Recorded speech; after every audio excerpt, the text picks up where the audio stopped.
Okay, so magandang umaga po sa inyong lahat.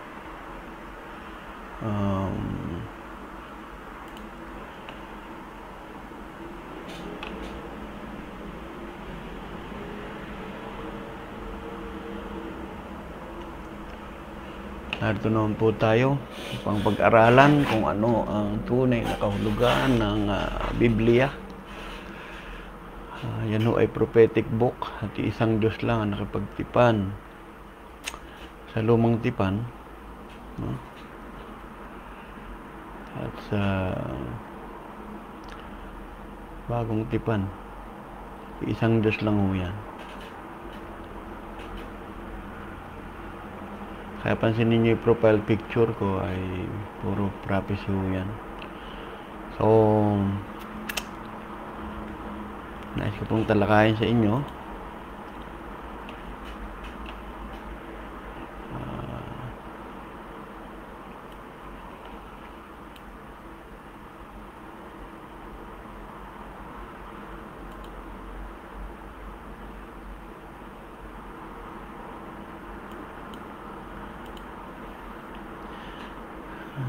okay.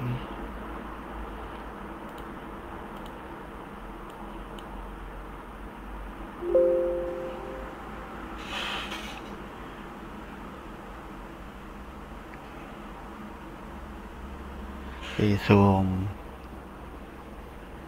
action needed, key frame rate. Sandali lang ho at masyado rin mataas ang aking resolution. Too low. The key frame rate to the action needed. Resolution.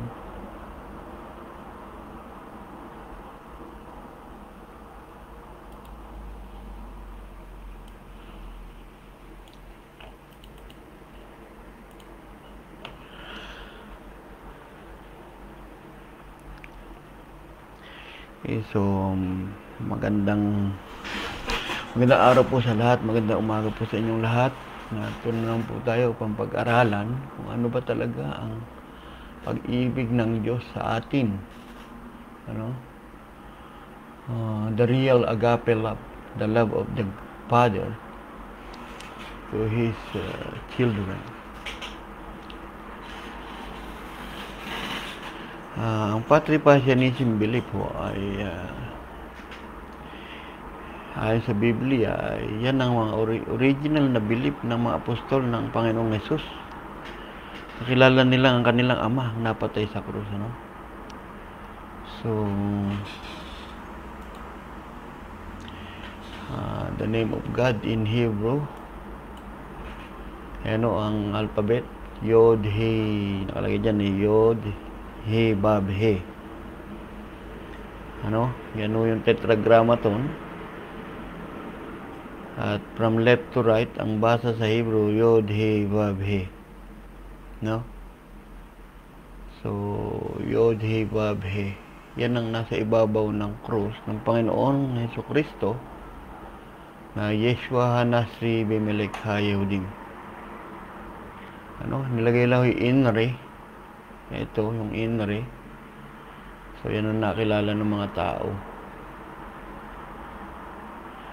Now, what is Patripassianism belief?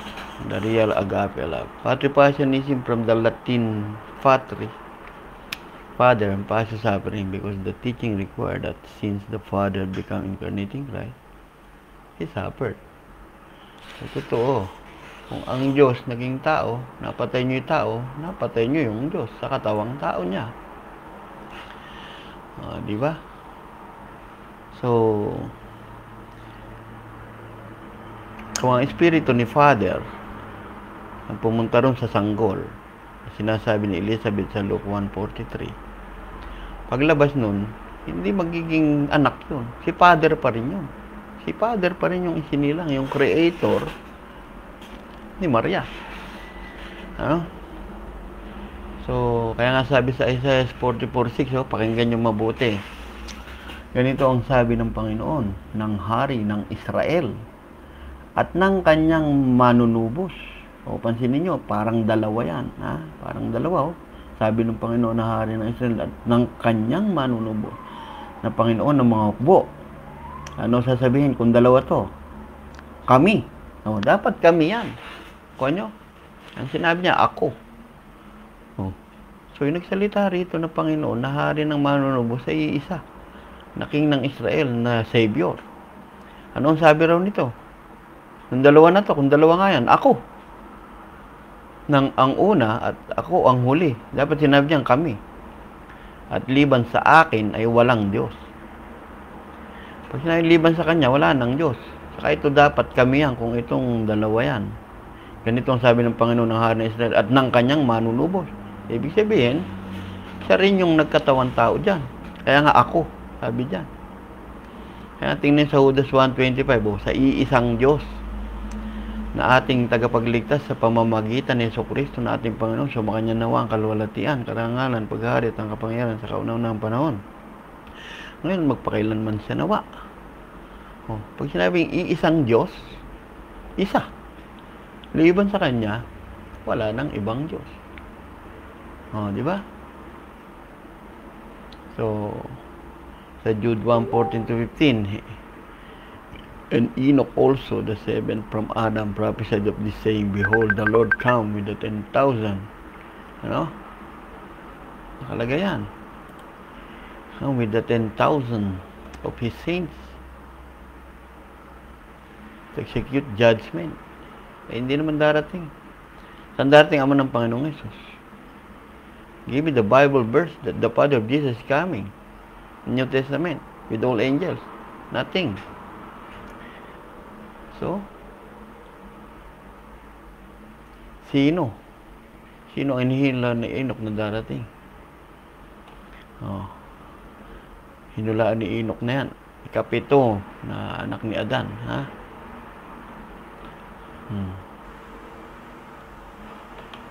Ikapitong anak ni Adan yan. So, sinabing namamagitan, sa pamamagitan, magkaiba ng meaning yan. Namamagitan sa third party. Namamagitan si Ben sa kaso ni Pedro at Maria. Namamagitan. Third party yan. Doon sa gitna. Sinabi sa pamamagitan ni Ben, nanalo ang kaso ni Maria, ikaw na yun. Kaya nga sinabi rito sa isang Diyos na ating tagapagligtas, sa pamamagitan. Pamamagitan ni Kristo, siya na yan. Iisang Diyos, si Kristo nakasulat dyan. Si Kristo na yan. Ngayon, sabi ng Diyos sa Isaiah 42:8, ako ang Panginoon na siyang aking pangalan at aking kalwalatian. Hindi ko ibibigay sa iba. At ang kalwalatian ko, hindi ko ibinigay sa iba. Ang tanong, bakit ang kalwalatian na to ay na kay Kristo?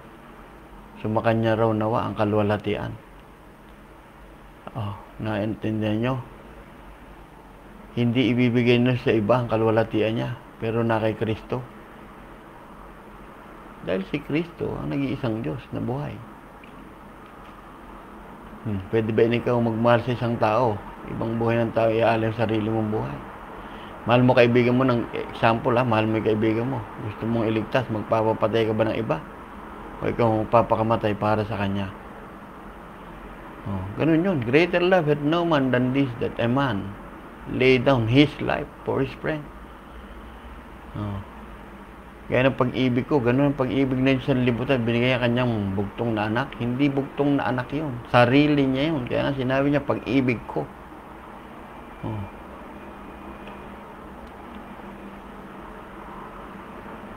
Tingnan nyo. Ito yung ginagamit yung John 3:16, pagsinta ng Diyos sa libutan. Samantalang sa John 3:13, sa 12, kung sinabi ko sa inyo mga bagay na uko sa lupa at hindi ninyo mapaniwala, pinaniniwalaan. Paano paniniwalaan nyo kung sabihin ko sa inyo mga bagay na uukol sa langit? Wala umakyat sa langit, hindi nanggaling sa langit. Sa mga tuwid bagay anak ng tao, nasa langit. May tao ba sa langit? Diyos lang ang nasa langit.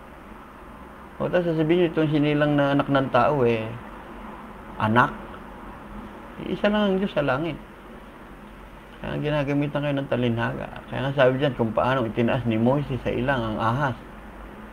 Yung nehustan. Gayon, kinakailangan itaas nyo ang anak ng tao. Ibig sabihin, ang Diyos yan. Para hindi kayo matuklaw ni Satanas.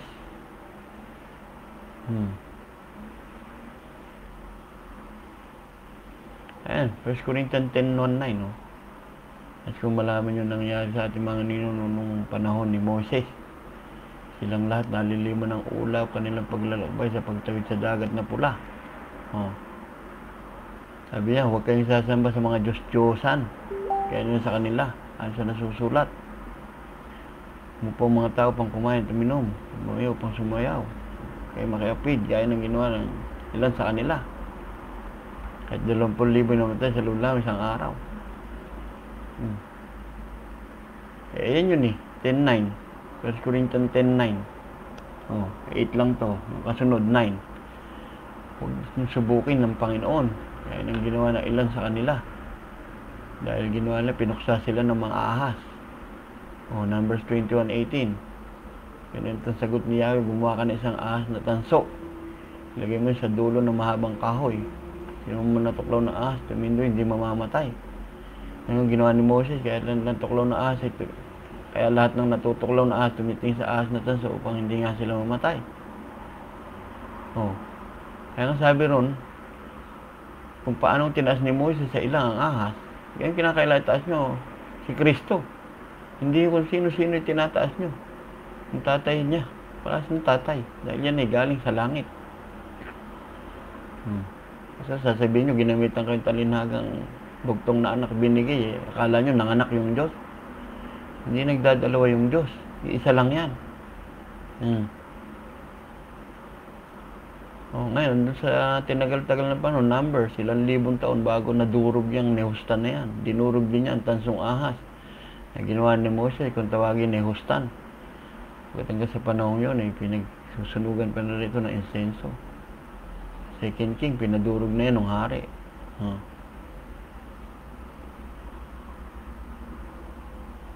So, ganyan nyo itaas ang Panginoong Hesus sa buhay nyo.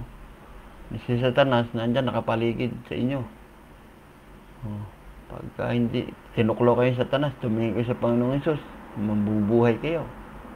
Parang ganun yung sinasabi dyan. Kaya nga, kung paano tinaas ni Moses sa ilang. John 3:16 yan. John 3:12 to 18 to. Unawain nyo. Hindi yung pinagtutuunan nyo itong pagsinta ng Diyos sa libutan, bigyan nyo bugtong na anak. Tingnan nyo. Ano nangyayari sa bugtong na anak? Mamaya makikita nyo. Efeso 4:9 to 10. Sino umakyat? Siya rin bumaba. Ang bumaba, siya rin umakyat. Paano makita si Kristo sa kinaroroon niya na nung una? Sa langit na yan. Tagalangit na yan. Sa dati niya kinaroroonan. At isa lang ang Diyos sa langit. Ayan, matapos mapasuko ni Jesus sa lahat ng bagay sa kanya. Ayan, Pag ating pagkamay nasa langit, wala doon, hinihintay naman natin tagapagligtas. Yung binasa kanina, isa yung Diyos na tagapagligtas. Pagayahin daw natin ang kanyang katawan. May pagpasuko niya sa lahat ng mga bagay sa kanya. Siya rin nagpasuko ng lahat ng bagay sa kanya. Mag-ingat kayo sa dugo, baka ibang dugo na ayala sa inyo sa Diyos. Ito 106, kanilang inihahan, kanilang mga anak na lalaki, babae sa mga demonyo. Nagbubulang salang dugo sa mga bagay, dugo ng kanilang mga anak na lalaki, babae. Ginawa ng Diyos nyo yan. Sa John 3:16, nagpapatay din ng anak, pinabuburi walang salang dugo. Sa demonyo yan. Hindi kagaya ng Diyos yan. Tandaan nyo, hindi nagpapapatay ang Diyos ng bugtong na anak kay Abraham na si Isaac. Yung lalaking tupa ang pinalit. Yan yung nakita ni Abraham sa John 8:56 to 58. Nakita niya aking pagdating, siya'y nagalak. Wala pa 50 taon. Ito man si Abraham. Sinisilang si Abraham, ako na. Tanong bakit gagawin ng Diyos sa bagong tipan? Ang ibinawal niyang gawin ni Abraham na patay ng bugtong na anak na si Isaac. Ba't binawal niya? Tapos siya pala ang gagawa sa New Testament. Ano ba yan? Kaya nagkalat ang mga nagpapanggap na sila'y kay Kristo, Jesus. Yung mga anak ni Iskeba yan. Ang ibinabalita ng patripasin sa inyo, hindi niyo mapapaniwalaan. Sinong maniwala sa aming balita? Kanino nahayag ang bisig ng Panginoon? Tatapat hindi silang lahat ay nakinig ng masasayang balita sapagkat sinabi ni Isaiah, ayun sa Isaiah, sinong naniniwala sa aking balita? Panginoon, sino naniniwala sa aking balita? May binabalita namin sa inyo na hindi nyo mapaniwalaan. Hindi si Father yung napatay. Ang sabi sa Habakuk 1:5, mga masitya sa gitna ng mga bansa, tumingin kayo at mamangha kayo ng kagilala sapagkat ako'y gumagawa ng isang gawain sa inyong mga karaon na hindi ninyo paniniwalaan bagaman saysayin sa inyo. Ang katuparan niya nasa Acts 13:40-41. Magsipag-ingat nga kayo at baka magsisapit sa inyo sinalita ni Propeta Habakuk. Tingnan ninyo, kayong mga mapagwalang halaga. At manggilalas kayo mga mamatay, mga param. Sapagkat kung gumagawa ng isang gawa sa inyong mga karawan, isang gawang anuman para hindi nyo mapaniwala sa inyo ng sino man. Ito sinasaysay namin sa inyo. Ang ama nila Pedro ay napatay, lahat ng apostol. Walang apostol. Ang ama ninyo dyan na naging author ng NT, apostol lahat ni Kristo yan. Kaya nga sundan yung hula. 2 Peter 1:19-21. Kami mayroong lalong panatag na salita ng hula na mabuti ang inyong ginagawa kung ito yung sinusundan. Sundan nyo yung mga prophecy. Kaya isang luwang lumiluwag sa dakong madilim, ang isa pabukang liluwag ang tala sa umaga. Sumilang sa inyong mga puso. Tala sa umaga. Revelation 22:16 yan. Higit sa lahat, tandaan nyo, walang makapagpapaliwanag ang limang hula sa kasulatan sabi sa kanyang sariling kakayahan. Pagkat hindi nagbuhat sa kalooban ng taong hula ng mga propeta at galing pinagis ng mga taong kinasiyan ng Espiritu Santo. Psalm 47-8. Nang magkagayon, sinabi ko, narito, dumating ako sa balumbo ng aklat. Nakasulat tungkol sa akin. Sinasabi yan ng Panginoon na may darating. Aking kinalulugo ng sundin ang iyong kalooban. O Diyos ko, ang iyong kautay nasa loob ng aking puso. Scripted na lahat. Prophesied. Kaya ang sabi sa Hebrew 10:7, nang dumating si Kristo, nang magkagayon sinabi ko, narito ako'y pumalit sa balumbo ng aklat na susulat tungkol sa akin. Panggawin, O Diyos, ang iyong kalooban. Ano yung mga kalooban na yan? Ano yung mga prophecy? Ano yung mga prophecies?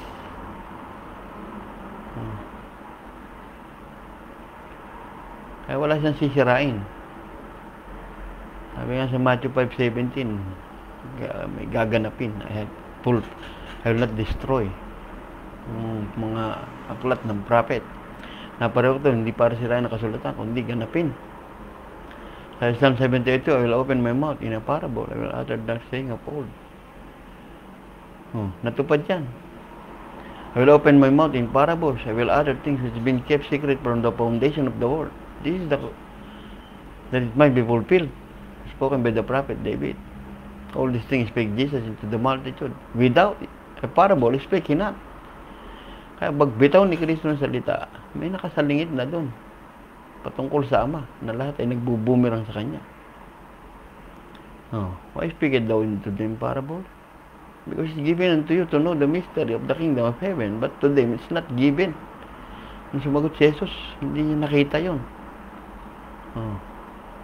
At kung papansin niyo lahat na sinasabi ni Jesus patungkol sa Ama, nagbubumirang lahat sa Kanya yan. Ako tamay iisa.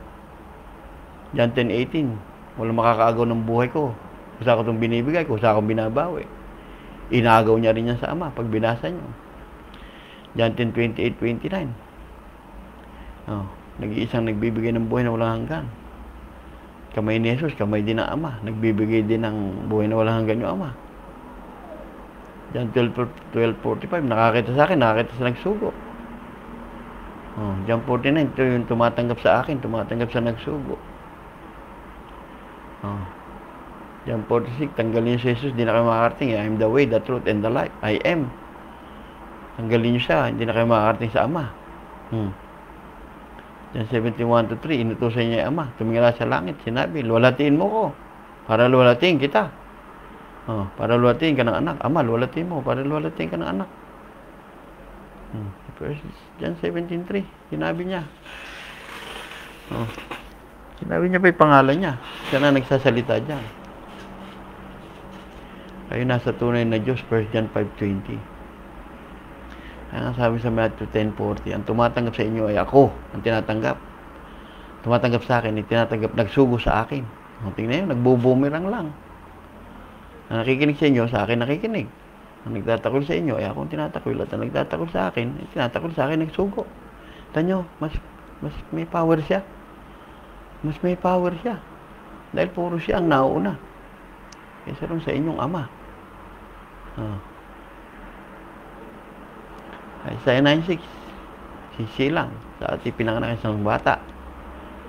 Sa ating binigay isang anak na lalaki. Pamamalay maatang sa kanyang balikat. Hindi nakakaanak ang Diyos dahil yun ay makapangyarihan Diyos. Wala hanggang ama, yung baby.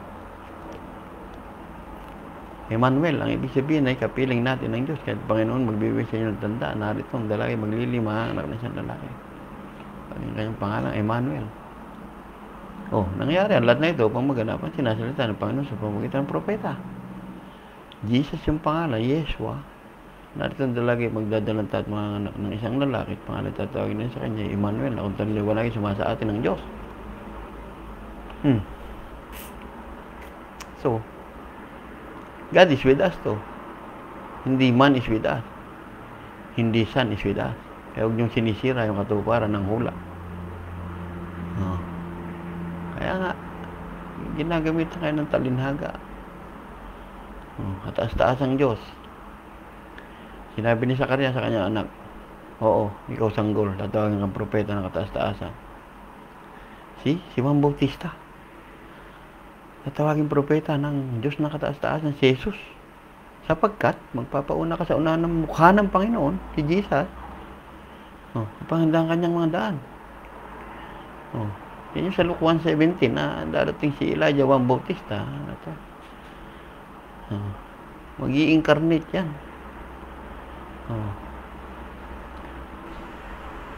Kaya sa Acts 16:17, sinabi ng evil possessed na tao, siya sumusunod kay Pablo sa amin. At nagsisigaw na sinabi, mga alipin na kataas-taasan Diyos, mga taong ito. Pangaral sa inyo ng daan ng kaligtasan. At sino ba tumawag kay Pablo? Sa Acts 9:46, sino tumawag kay Saulo? Ang Diyos ni Pablo at Saulo, si Kristo lang. Saulo, bakit mo ko inuusig? Sino po kayo Panginoon? Si Jesus ang inuusig. Si Pablo, si Timothy, na mga alipin ni Yesu Kristo. Kaya nga, mga alipin daw ng kataas-taasang Diyos. Mga taong ito. Sabi ng demonyo, di kataas-taasang Diyos, si Kristo. Panginoong Jesus. Si Jesus, nakita na ni Abraham, nakita na ni Moses, ni David, ni Isaiah. Diyan 56, nakita na Abraham ang pagdating. Genesis 15:17, yung ilawan na dumadaan sa palayo. John 5:46. Talagang pinaniwalaan si Moses, ako pinaniwalaan din niyo sana. Sapagkat sumulit siya tungkol sa akin. Sinabi tungkol sa amin.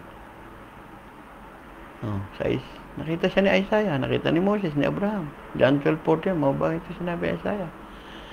Nakita niya, kalwalhatian ng Panginoong Jesus.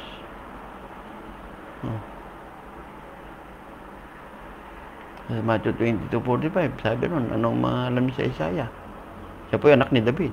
Sumagot si Jesus, kung tinawag nga siya ni David na Panginoon yung Messiah, paano siya naging anak?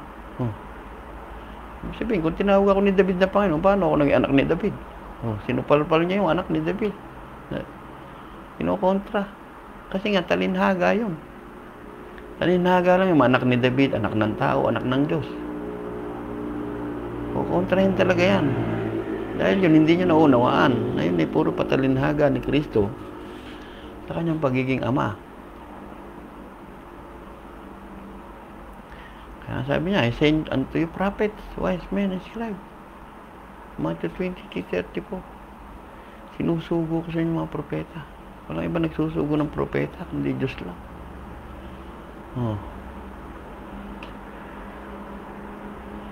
Yan sinabi ko nung una, yan, nasa una na yan. Pilipos 2:6-8. Nasaan yung Diyos na yan? Pero hindi niya inaring isang bagay na nararapat pa na magpagkapantay niya sa Diyos. Kung siya nasaan yung Diyos na galing nga sa langit, doon sa John 3:12-13 kanina, hinubad niya ito. Nag-anyong alipin. Nakitulad sa mga tao, nakitulad lang. Pero Diyos pa rin yun. Sa katawan tao. Nasumpungan sa kanyang tao. Nasumpungan yung anton ng tao eh. Siya nagpakababa sa kanyang sarili na naging masulong sa kamatayan sa krus.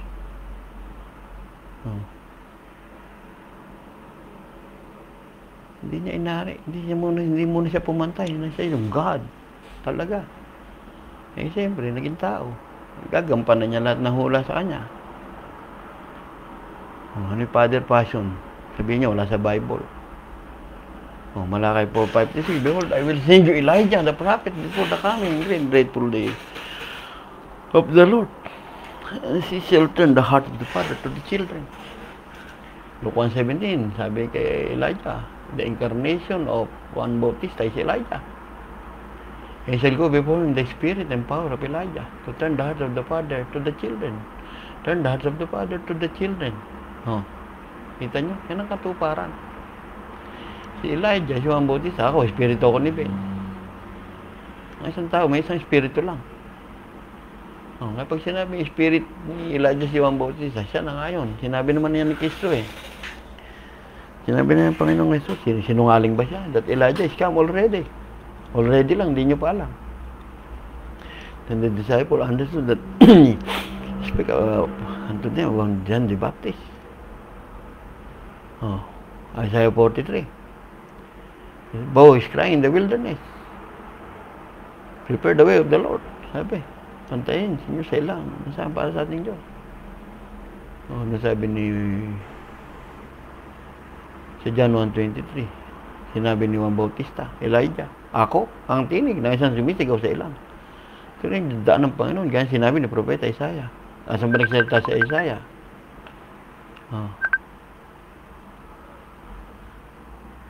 Ayun. Nagsalita dito sa Isaiah. Ang pinrapit si tinig at yung Diyos. Sino yung tinig na maghahanda sa Diyos? Inamin ni Juan Bautista na siya. Sino yung darating? Hindi natural, si Kristo yung pinaganda niya ng daan. Tingnan nyo, Malakay 3:1. Sabi ni Yahweh, yung makapangyari sa lahat, ipadadala ko aking sugo upang ihanda ang daraanan ko. Si Yahweh na inyong hinahanap, pagbilang darating sa kanyang templo ni Solomon. Correct. Dati pinakihintay niyo yung sugo, ipapayag ang aking tipan. Sugo, si Juan Bautista, magbabalita na darating ang Diyos. Ipadadala ko ang aking sugo upang ihanda ang aking daraanan ko. Tingnan nyo yan. Ipadadala ko ang aking sugo upang ihanda ang daraanan ko. Lucas 7:27.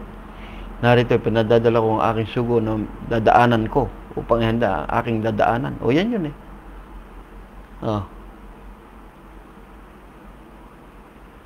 Narito, pinadala ko ang sugo na mauna sa iyo. Upang ihanda yung daraanan. Yan yun, no? Padadala ko aking sugo upang ihanda ang daraanan ko. Nakita nyo? Si Juan yung tinutukoy ng kasulatan. Narito, pinadadala ko ang aking sugo na mauna sa iyo. Upang ihanda yung daraanan. Yung iyo na yan, saka iyo, yan yung ko. Na darating yung Yahweh. Yan ang daraanan ko. Padadala ko aking sugo. Correct. Narito, pinadadala ko aking sugo na mauna sa iyo upang ihanda yung daraanan. Ibig sabihin yung sinugo. Si Juan yung tinutukoy na sugo, na magsusugo ng daraanan ni Yahweh. Ayan, no?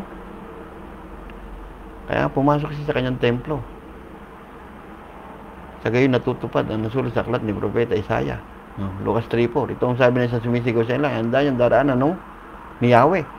Tuwirin ninyo ang kanyang mga landa. Ang pinaghahanda ng daan ni Juan Bautista Elijah, si Jesus lang. Huwag nyo isipin ako inapalit upang sirayan ang kautos ng mga propeta.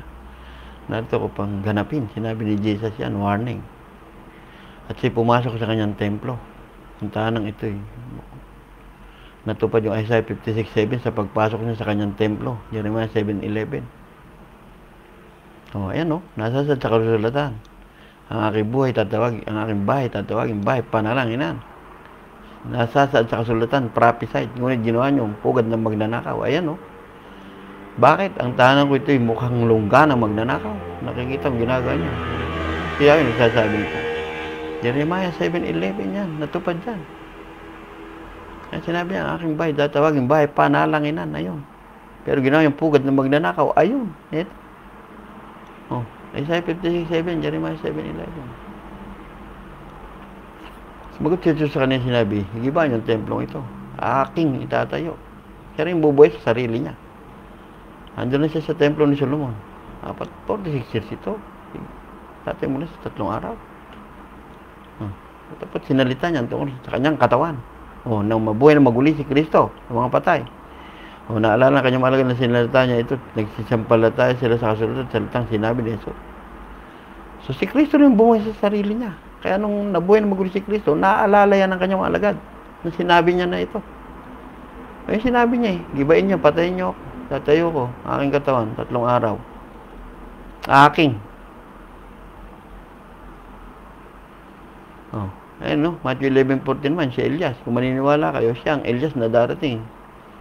Si Elijah, Juan Bautista kanina. Sa pagkasulat kay Isaiah na propeta, narito sinusuko aking sugo sa unahan ng iyong mukha. Maganda na iyong daan. Ang tinig na sumisigaw sa ilahan, daan ng Panginoon. Ayan yung sinusuko aking sugo. Sa unahan ng iyong mukha. Yan yung nasa kataas-taasang Diyos kanina na tinalakay ko. Na mauna ka sa mukha ng Panginoon. Pag maging propeta ng kataas-taasan. Sinabi na yan. Sa Luke 1:76. Sino ba yung nauna sa mukha ng Panginoon? Naganda ng daan, si Elijah. Ayan pa isa, Marcos 9:13. Sinasabi sa inyo na naparito na si Elias. Panginoon Jesus na nagsasalita niyan. Sinungaling ba siya? Tinanong nila si Elijah, si Elias, si Juan Bautista, ikaw ba si Elias? Hindi. Sino ang tama? Ang Panginoong Jesucristo o si Juan Bautista? Kasi hindi niya pwedeng aminin siya si Elias. Dahil si Elias ang hinihintay ng mga Israelita. Sasambahin na yun. Kaya nga nung mamatay si Kristo sa Diyos ko, ba't mo ako pinabayaan Ay, hintayin nyo, tinatawagan si Elias, sabi. Hindi niya pwede sabihin siya si Elias. Kaya sa Luke 16:16, kautusan ng mga propeta ay natin hanggang kay Juan. Mula noon, ang bayan ng kanan ng Diyos, pinangaral. Last prophet, si Juan Bautista. Mula noon, ebanghelyo na ng kaharian ng Diyos. Mula noon, si Kristo na, ang kaharian ng Diyos, na ipinangangaral. Bawat tayo pumapasok doon, nagpipilit sa makipot na pintuan, pero hindi nga kayo makapasok dahil hindi nyo kilalay dumating. Kaya sabi sa Daniel 7:13-14, ako'y nakakita sa pangitan sa gabit na tulumba, kasama mga sa langit, yung gaya na anak ng tao, sinabi sa matanda sa mga araw. Matanda, yan yung isa sa matanda sa Revelation. Matanda sa mga araw, ibig sabihin, hindi yan araw na sumisilaw. Nung araw, matatanda yung mga yan. Yan yung tinilapit nila sa harap niya. Binigyan siya ng kapangyarihan, kalwalhatian. Ayun yun, sinabi sa akin isa sa matatanda. Huwag ka umiyak, narito sa liwan ni David. Ugat ni David yan, hindi yung offspring ang napatay. Revelation 5:5. At yung ugat daw ni David na kordero, may 7 mata na siyang espiritu ng Diyos na sinugo sa buong lupa. Nasa kordero yung 7 espiritu ng Diyos. Sabi nga ng Panginoon 42:8, 48:11. Hindi ko ibibigay kanino man ang aking kalwalhatian. Hindi ko ibibigay. Bakit na ang kalwalhatian ay na kay Kristo? Ayan. Nagkokontrahan ba yung Biblia? Hindi. Kasi ugat ni David yan, hindi yung offspring. Ito yung I will raise it. 46 temple of his body, yung kanina. God the Father experienced that when He became the Lamb of Pass. That separation of the spirit to the body, nalagutan ng hininga. Hindi tumatakas sa pako yan, sa sibat. Talagang nilasap ng Diyos ang kanyang Espiritu Santo ang pagkamatay. Hindi yung pagpinatay, tumakas na. Hindi rin naipako ang Espiritu ng Diyos. Tumakas yun. Nakasan niya yung laman. So, hindi complete yung prophecy. Acts 3:15. 7:52, Revelation 1:18, 2:8, 5:13, 21:7. Eto, huwag niyong basahin sa King James. Prince of Life nilagay dyan. 16:11 below, nakalagay Author of Life. Sa Vulgate, sa Douay. Nakalagay doon Author of Life. You killed. Acts 7:52, isa lang matuwid, si mabuti, si just one. Isa lang mabuti. Yun ang pinatay sa Acts 7:52.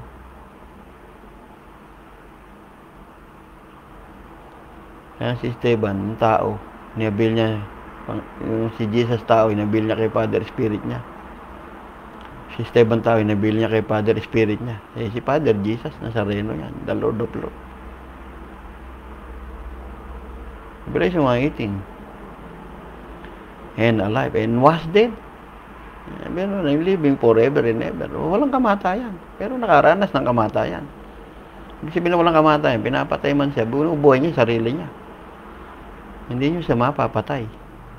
Pero kasing ginanap niyang tupa, nalagutan ng hininga, kaya considered namatay. Umiwalay sa laman yung kanyang espiritu. Kasi naging espiritong patay. Binuhay niya yung sarili niya. Kasi naging espiritong buhay. Hanggang ngayon buhay. And to the angel of the church of Smyrna, Revelation 1:11, only Jesus ang nagpasulat ng buong Revelation. The first and the last, who was dead and is alive. O namatay, nakaranas ng kamatayan Diyos. O napatay niyo, root ni David. Kasi, sit into my hand, the Lord said to my Lord, offspring. The root of David and the offspring of David. If then David call him Lord, how can be his son? Kung tinatawag na ni David na Panginoon ng Panginoong Jesus, baka ano siya naging anak? What do you think of Christ? 21:16, you see? I am the root and the offspring of David. Out 110:1. And the bright morning star of 1 Peter 1:19. The day star arise in your heart. Revelation 38. Before the foundation of the world, Father, being Lamb, should be died. See? Book of Life, the Lamb which was slain from the beginning of the world. Planado. Scripted na yan. Aklat ng buhay, binubura ni Moises. Sa aklat ng buhay, si Moises buburahin ng Diyos. Buburahin ng Diyos. God said, whosoever sin against me, I will blot out my book. But in Revelation 3:5, Jesus said, I will not blot out his name of the book of life. Jesus is also the Father. That's why in 21:27, Lamb, book of life. See? There's no one shall enter into it, anything that defile, neither whosoever walk. Wala makapasok bagong Jerusalem, which are written in the Lamb, book of life. Paano nagkaroon ng book of life ang Cordero? Kasi siya yung God. Siya yung bumubura ng pangalan. The shall overcome shall possess these things. Sinabi ni Jesus, 21:5-7, basahin nyo. Sinabi na nakaupo sa luklukan ng trono, the Alpha Omega. Sinabi ni Jesus, magtatagumpay, I will be his God and he shall be my son. Ang magiging Diyos niya, siya magiging anak ko. Ayan sabi Revelation 21:5-7, yung nakaluklok sa luklukan, sa trono, nagsalita na. Narito ginagawang bawat ng bagay, sinabi, sulat mo sapagkat ang salita ito'y tapat at tunay. Sinabi sa akin, nagawa na. Naganap na. Ako, ang Alpha at Omega. Ang pasimula at wakas, ang nauuhay, aking painumin walang bahay sa bukal ng tubig ng buhay. Revelation 1:11. Jesus said, I'm the Alpha and the Omega. Nagpasulat sa 7 iglesia. Ang magtatagumpay mga ng bagay na ito. Saka yung paiinumin walang bayad sa bukal ng tubig ng buhay. Si Kristo rin yung tubig na yan. Nasabi ng babaeng Samaritana. Sabi ng babaeng Samaritana. Sabi ni Jesus dun, kung kilala mo na humingi ng tubig siya, baka ikaw pa humingi ng tubig sa akin. Bigyan po ako ng tubig na nagbibigay buhay, sabi ng babae. Oh, sinabi ni Jesus, ako yung magiging Diyos niya at siya yung magiging anak ko. Oh, Lord of Lords, Panginoon ng mga Panginoon. Deuteronomy 6:4, dinggin mo, Israel, ang Panginoon mong Diyos, isang Panginoon. Here, Israel, the Lord of God is one Lord. So, there is only one Lord of Lords. Lords David, Lords Abraham. And all the people na tinatawag nating Lord, that we call them Lords. Oh, these are the Godhead. This is the Godhead. Ang Panginoon ng mga Panginoon. See? The Lord, our God, is one Lord. So, there's no one God, two Lords. It will become Lords of Lords. Oh, that's wrong. Deuteronomy 10:17, sapagkat ang Panginoong Diyos ay Diyos ng mga Diyos. Natupad din sa John 10:34-35, Psalm 82:6, na si Jesus din ang God of Gods. Oh, Panginoon ng mga Panginoon, siyang dakilang Diyos. So, yung God ng OT, Lord of Lords.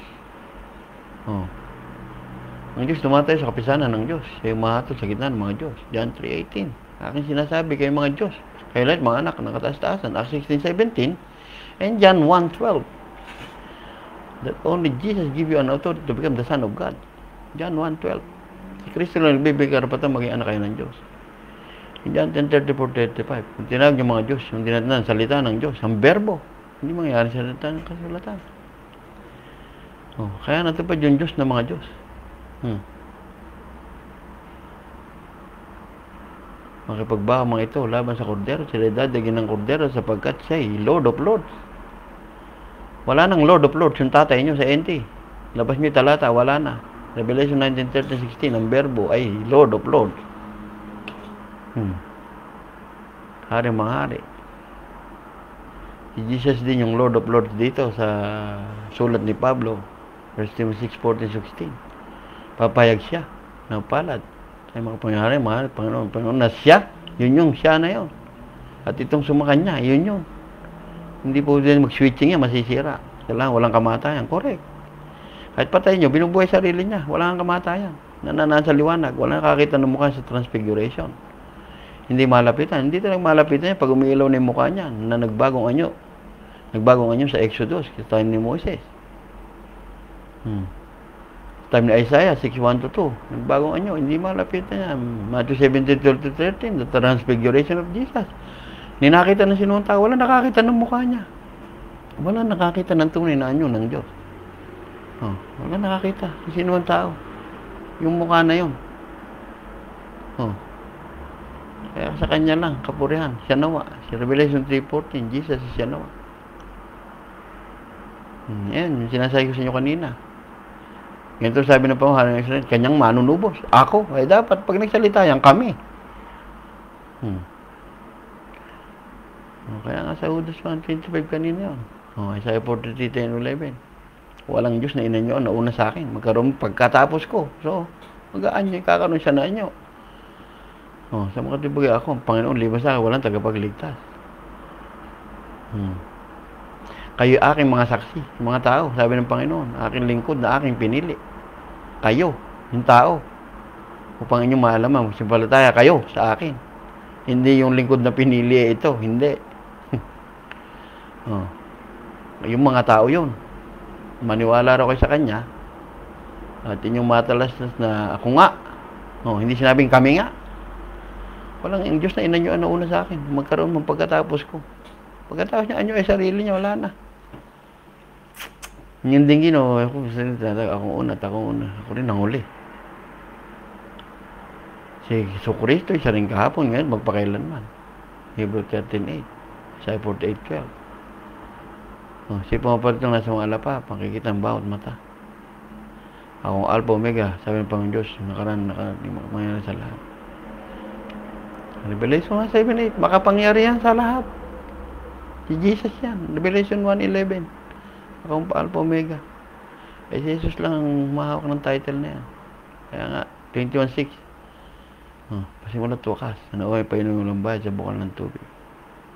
Puro si Jesus lang yan, 22:12 to 13. Nato ako'y madaling pumaparito sa aking gantimpala. May gantimpala, Isaiah 40:10, ayun, no? Nato, Panginoon Diyos darating, nagayon ako Panginoon sa kanyang kamay, magpupuno kanyang gantimpala. Dapat di dumating tatay niyo sa ente, at si Jesus yung may dalang gantimpala. Di siya si Father, ay, siya yung Alpha, Omega, una tulit, simula't wakas, so kinanyan niya na lahat yung title. Kaya nga last 2 verses ng Biblia. Isa lang ang trono sa langit. Revelation 4, may isang luklukan nasa langit at isang nakaupo. Sapagkat ang kordero nasa gitna. Jesus is in the midst of the throne.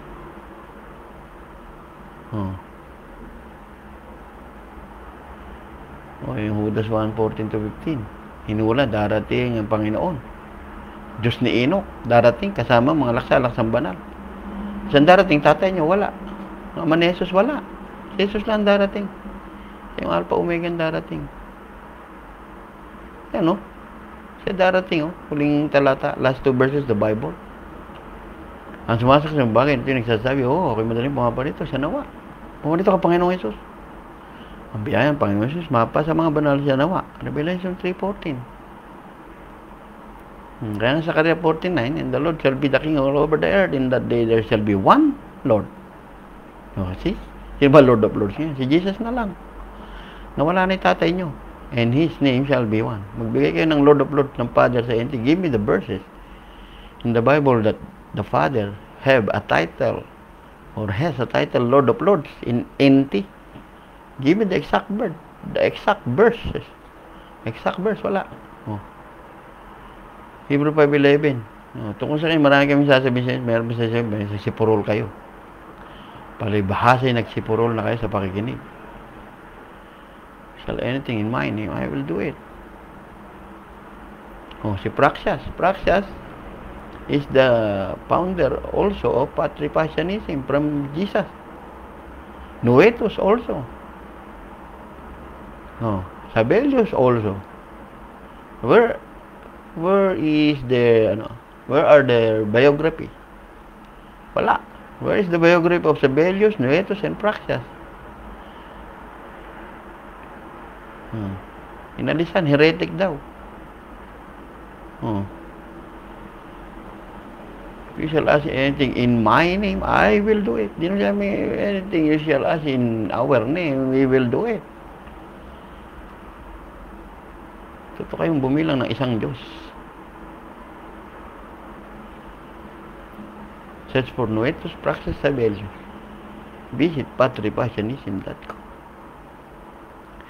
Bisitahin nyo yung armandicastro.wordpress.com and my YouTube channel, Armand De Castro Video. Purihin po ang iisang Panginoon. Ano sinabi kay Praxias? Kasi monarchism from Asia Minor who lived the end of the 2nd century. So, nasa 100 plus lang, mga sinilang yan.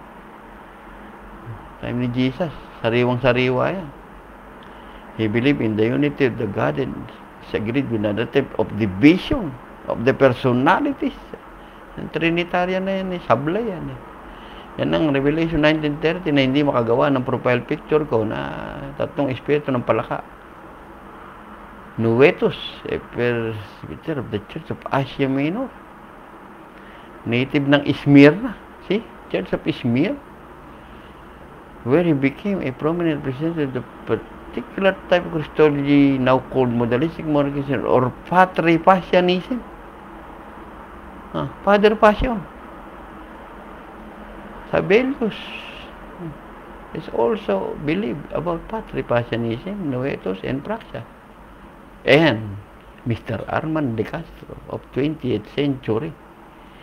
De Castro are Sephardi Jews. You search De Castro family, they are Sephardi Jews that go to Philippines.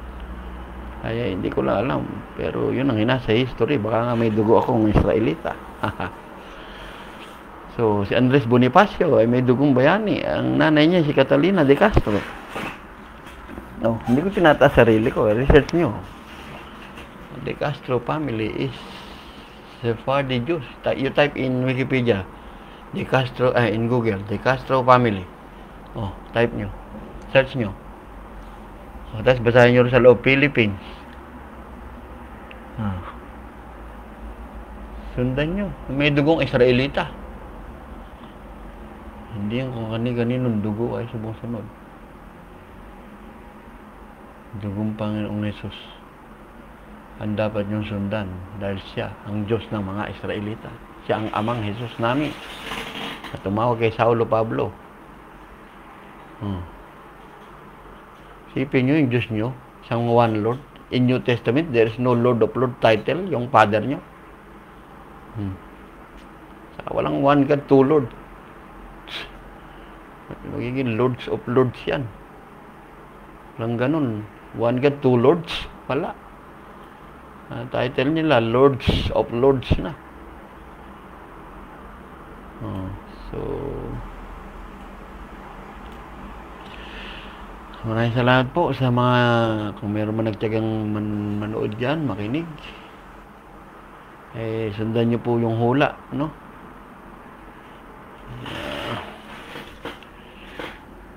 Malinaw yan.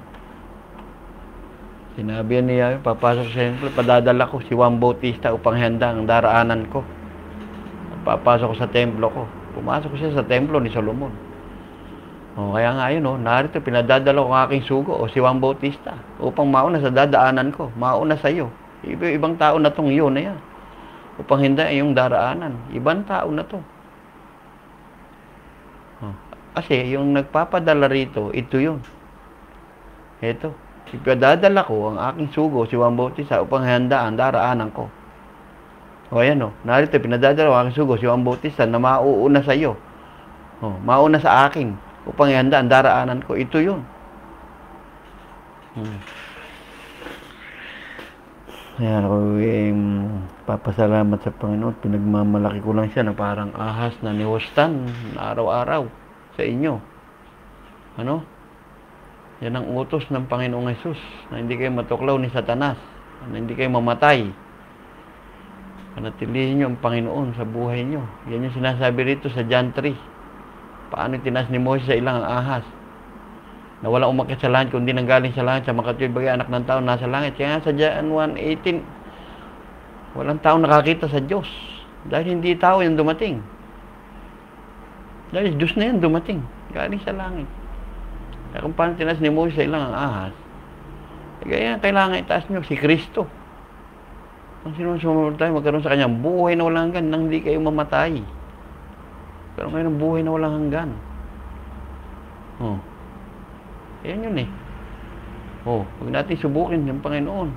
Pinuksa sila ng ahas. Number 21:8. Ito yung pagkapuksa ng mga ahas. Pinagawa siya ng tanso. Inuulit ko, mga kapatid.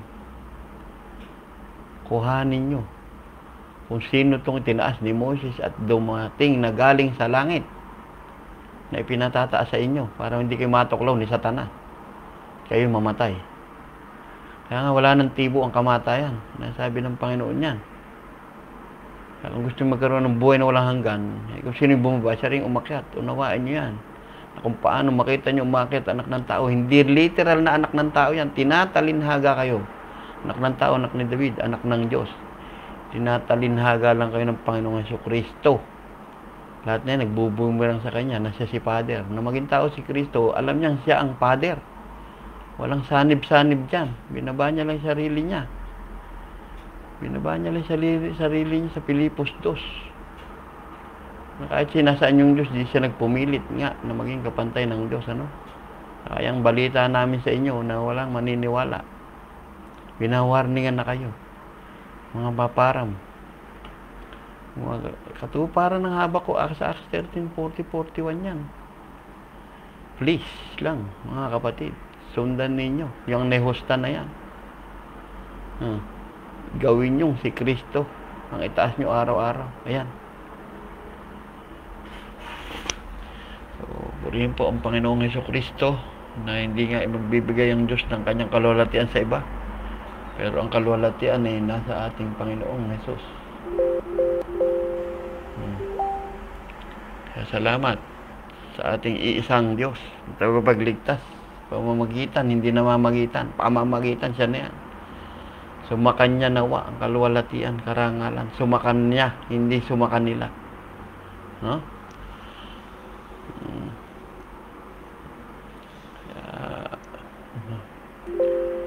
Maraming salamat po sa mga sumubaybay. Sa ulitin, sa iyo ang aking papuri, paggalang, pagdakila, sa iyo aking amang Yeshua, Nasri, Bimelek, Eugene, Jesus Christ of Nazareth, the King of the Jews. Pinapapalitan ni Caiaphas yan. Pero sinabi Pilato, naisulat ko na. Yan 1921 yun.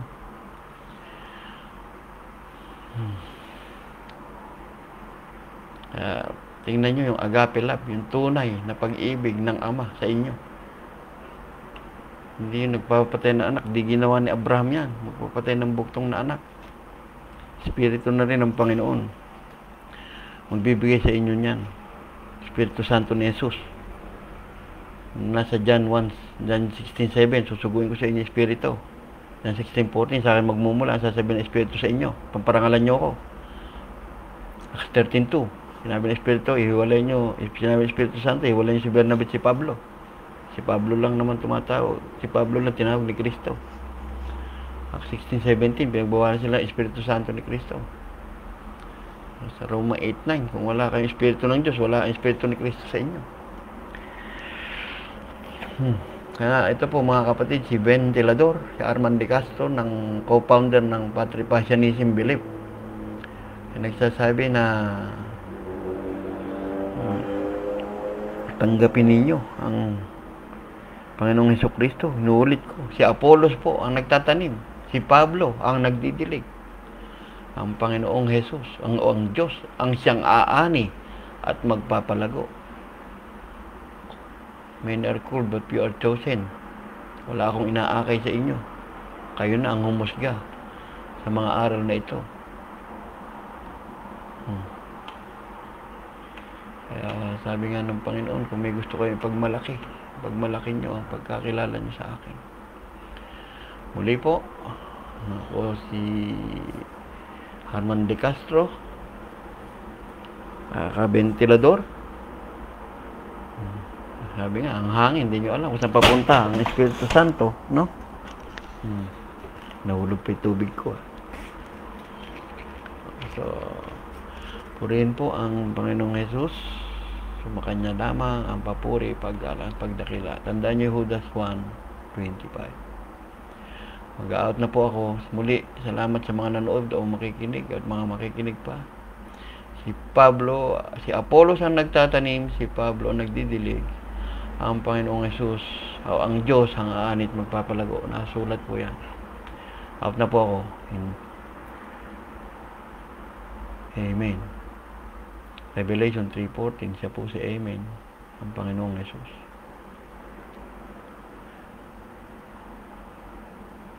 Maraming salamat sa sumubaybay, sa mga nakinig, at sa mga makikinig pa. Amen. I'm out.